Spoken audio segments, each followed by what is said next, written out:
తను పేపర్ మీద పెన్ను పెడితే సినిమాలలో వేలలొస్తాయి. అంత అద్భుతమైనటువంటి రచయిత అనంత శ్రీరామ్. సినీ పరిశ్రమలో తనకంటూ ఒక ముద్ర వేసుకున్నటువంటి వ్యక్తి. మారుమూల ఆంధ్రప్రదేశ్‌లో ఉన్నటువంటి ఒక మారుమూల ప్రాంతం నుండి సినిమా రంగంలోకి వెళ్లి ఉన్నత స్థితికి చేరినటువంటి కుర్రోడు. అవరోధాల్ని అధిగమించి అద్భుతమైనటువంటి సక్సెస్ సాధిస్తున్నాడు. ప్రతి ఒక్క యాక్టర్ కూడా అతన్ని అభిమానిస్తారు. డైరెక్టర్లు, నిర్మాతలు అభిమానిస్తారు.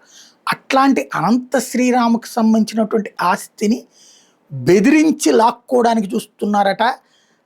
ఎవరైతే కాపు సంఘానికి సంబంధించిన నాయకుడిగా చెప్పుకునేటటువంటి ఇప్పటికి కూడా ఓ పక్కన జనసేనకు కాసేపు మద్దతు అంటుంటారు. రెండో పక్కన మరొక వైపున విచిత్రమైనటువంటి విన్యాసాలు చేసేటటువంటి ఆయన కొడుకు ఇప్పుడు ఈ మధ్యన వైఎస్ఆర్ కాంగ్రెస్ పార్టీలో చేరినట్టున్నారు. హరిరామ జోగయ్య గారి అబ్బాయి.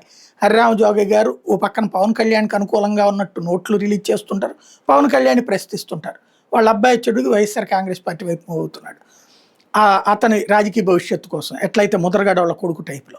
తీరా చూస్తే ఇక్కడ జరుగుతున్నటువంటి సీన్ ఏంటి, అతను తన ఆస్తిని బెదిరించి లాక్కోవడానికి ప్రయత్నిస్తున్నాడు. అనంత శ్రీరామ్ చేస్తున్న కంప్లైంట్ ఒకసారి సీరియస్గా దృష్టి సారించాల్సిన అవసరం ఉంది. కష్టపడినటువంటి సినీ రంగ ప్రముఖులని ఇక్కడ వాళ్ళ సొంత వాళ్ళని ఇట్లా దోచుకునే వాళ్ళని కంట్రోల్ పెట్టాల్సి ఉంది.